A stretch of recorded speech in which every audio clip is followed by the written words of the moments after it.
देखिए medical line में ऐसे बहुत सारे वर्ड्स होते हैं जो कि हम सभी को पता होने चाहिए, क्योंकि डॉक्टर इनका यूज़ बहुत ज़्यादा करता है।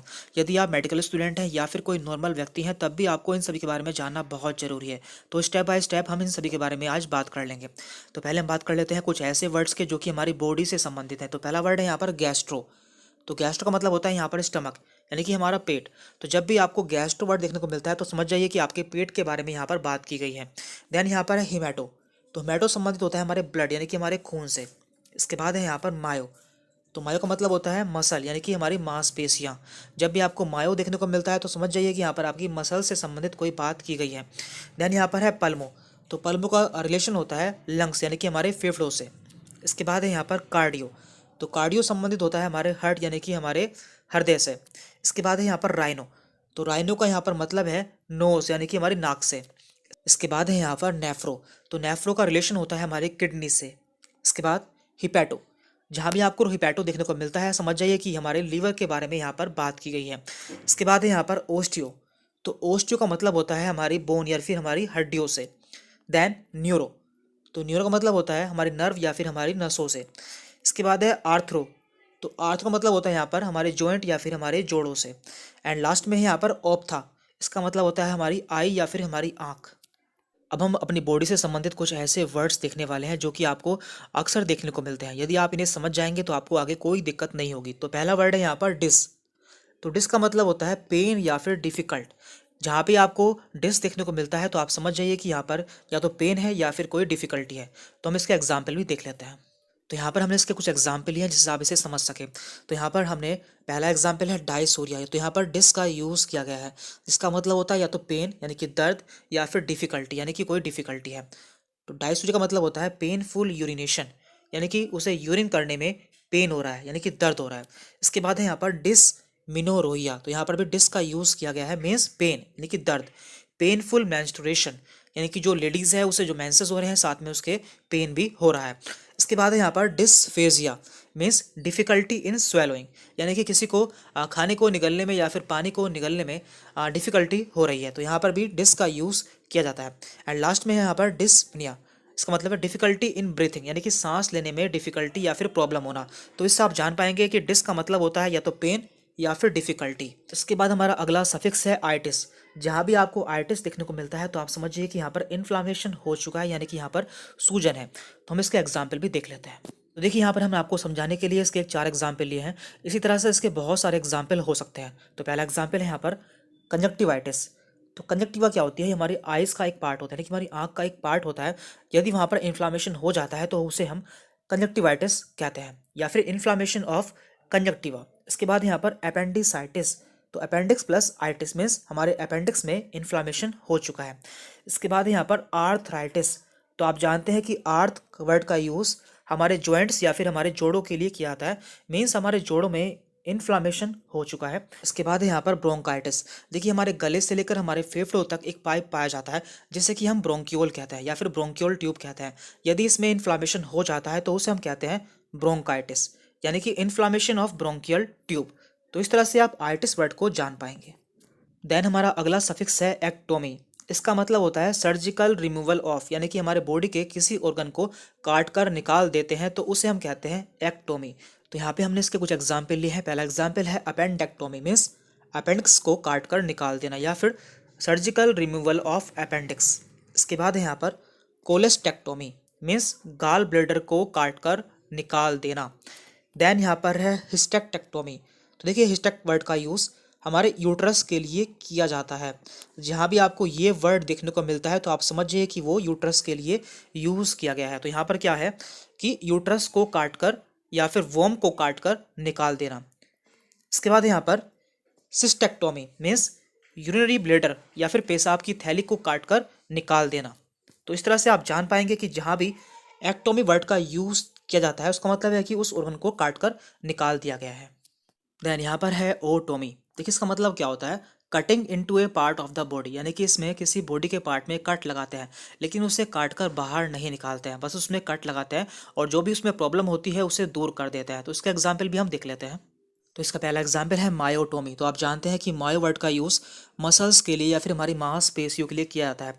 यदि हम मसल में कोई कट लगाते हैं तो उसे हम कहते हैं मायोटोमी। इसके बाद है यहाँ पर लिथोटोमी। तो लिथो वर्ड का यूज़ यहाँ पे कैलकुलस या फिर स्टोन के लिए है। यदि हमारे किडनी में या फिर हमारे पेशाब की नली में पथरी हो जाती है तो उसे हम काट कर निकालते हैं, तो इस प्रोसेस को हम कहते हैं लिथोटोमी। इसके लिए हमें किडनी में या फिर हमारे अपने पेशाब की नली में कट लगाना पड़ता है। इसके बाद है यहाँ पर लेप्रोटोमी। इसका मतलब है एब्डोमिनल वॉल, यानी कि जो हमारे पेट की जो ऊपर की दीवार होती है, यदि उसमें हम कट लगाते हैं तो उसे हम लेप्रोटोमी कहते हैं। एंड इसके बाद है यहाँ पर गैस्ट्रोटोमी। मीन्स गैस्ट्रो मीन्स होता है स्टमक, आप जानते हैं।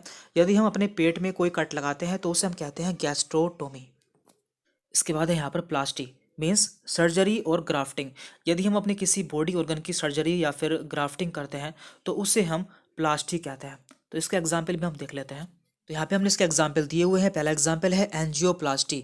एंजियो मतलब होता है आर्टरी, यानी कि जो हमारे खून की नली होती है, यदि उसकी सर्जरी होती है तो उसे हम कहते हैं एंजियोप्लास्टी, यानी कि सर्जरी ऑफ आर्टरी। इसके बाद है यहाँ पर राइनोप्लास्टी। तो राइनो का मतलब क्या है, आप जानते हैं। इसका मतलब होता है हमारी नाक या फिर हमारी नोज। यदि हमारी नाक की सर्जरी होनी होती है तो उसे हम कहते हैं राइनोप्लास्टी।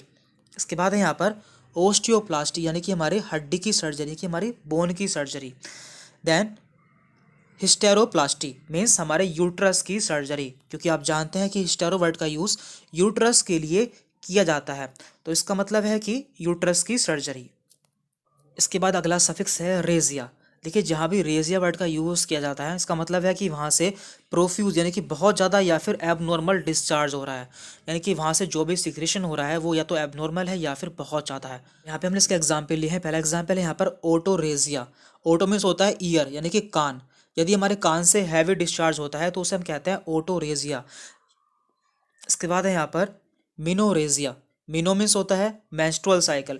यदि किसी को बहुत हैवी मेंस्ट्रुअल पीरियड होते हैं तो उसे हम कहते हैं मिनोरेजिया या फिर हैवी मेंस्ट्रुअल पीरियड्स। इसके बाद है यहाँ पर ओडोंटोरेजिया। तो इसका मतलब होता है हमारे दांत, यानी कि हमारे तीत। यदि हमारे दांतों के बीच में से हैवी ब्लीडिंग होती है तो उसे हम कहते हैं ओडोंटोरेजिया। देन इसके बाद है लिम्फोरेजिया, यानी कि लिम्फ नोड से या फिर लिम्फ वेसल से यदि एक्सेसिव डिस्चार्ज होता है तो उसे हम कहते हैं लिम्फोरेजिया। इसके बाद है यहाँ पर पैथी। देखिए, पैथी वर्ड का यूज़ डिसीज़ या फिर डिसऑर्डर के लिए किया जाता है। यदि किसी ऑर्गन में या फिर किसी बॉडी के पार्ट में डिसीज़ हो जाती है या फिर कोई खराबी हो जाती है तो वहाँ पर पैथी वर्ड का यूज़ करते हैं। तो एग्जाम्पल है मायोपैथी। मायो का मतलब होता है मसल, यानी कि मांसपेशियाँ। तो यदि मसल्स में प्रॉब्लम या डिसीज़ होती है तो उसे हम कहते हैं मायोपैथी, यानी कि डिसीज ऑफ मसल्स। इसके बाद है यहाँ पर कार्डियोपैथी, यानी कि हार्ट में प्रॉब्लम हो चुकी है, यानी कि हार्ट में डिसीज हो चुकी है। इसके बाद है रेटिना। रेटिना मीन्स हमारी जो आँख में रेटिना पाई जाती है तो उसके लिए यहाँ पर यूज़ किया जाता है रेटिनोपैथी। एंड लास्ट में है यहाँ पर न्यूरोपैथी, यानी कि हमारे नर्व में या फिर हमारे नस में डिसीज हो चुकी है या बीमारी हो चुकी है तो उसे हम कहते हैं न्यूरोपैथी। यानी कि पैथी वर्ड का यूज़ बीमारी के लिए करते हैं। जहाँ भी आपको पैथी देखने को मिलता है तो आप समझ जाइए कि यहाँ पर बीमारी के लिए वर्ड यूज़ किया गया है। अब हम बात कर रहे हैं डॉक्टर प्रिस्क्रिप्शन एब्रीविएशन, यानी कि ऐसे कुछ वर्ड्स होते हैं जो कि डॉक्टर बहुत ज़्यादा यूज़ करते हैं, जैसे कि ओडी, बीडी, टीडीएस। तो इन सभी के बारे में आपको पता होना चाहिए। तो यहाँ पर पहला वर्ड है आरएक्स। तो एक बहुत ही कॉमन वर्ड है जिसका यूज़ डॉक्टर अपने प्रिस्क्रिप्शन पर या फिर अपने पर्चे पर करते हैं। इसका मतलब होता है ट्रीटमेंट। इसके बाद यहाँ पर कुछ ऐसे वर्ड्स हैं जो कि डॉक्टर मेडिसिन के आगे लिखते हैं, जिससे पता चलता है कि ये मेडिसिन आपको कितनी बार लेनी है और कब लेनी है। तो यहाँ पर पहला वर्ड है ओडी। इसका मतलब है वंस अ डे, यानी कि ये मेडिसिन आपको दिन में एक बार लेनी है। BD means twice a day, यानी कि यह दवा आपको दिन में 2 बार लेनी है।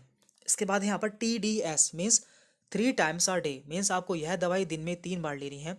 Then QDS means 4 times a day, means आपको यह दवाई दिन में 4 बार लेनी है। SOS मीन्स इफ़ नेसेसरी, यानी कि यदि ज़रूरत हो तभी आपको यह दवा लेनी है। देन यहाँ पर है स्टैट। इसका मतलब होता है इमीडिएटली, यानी कि यह दवा आपको तुरंत लेनी है। इसके बाद यहाँ पर AC मीन्स बिफोर मील्स, यानी कि आपको यह दवा खाने से पहले लेनी है, यानी कि खाली पेट लेनी है। Then PC means after meals, यानी कि आपको यह दवा खाना खाने के बाद लेनी है। एंड लास्ट में यहाँ पर HS मीन्स बेड टाइम, आपको यह दवाई सोते समय लेनी है। तो ये सभी ऐसे एब्रिविएशन हैं जो कि मेडिकल फील्ड में बहुत ज़्यादा यूज़ किए जाते हैं। तो आज की वीडियो में इतना ही था। यदि आप हमारे चैनल पर नए हैं, चैनल को सब्सक्राइब कर ले, साथ में बेल आइकन प्रेस कर ले, जिससे आगे भी आपको हमारे वीडियोज़ के नोटिफिकेशन मिलते रहे। Thank you very much.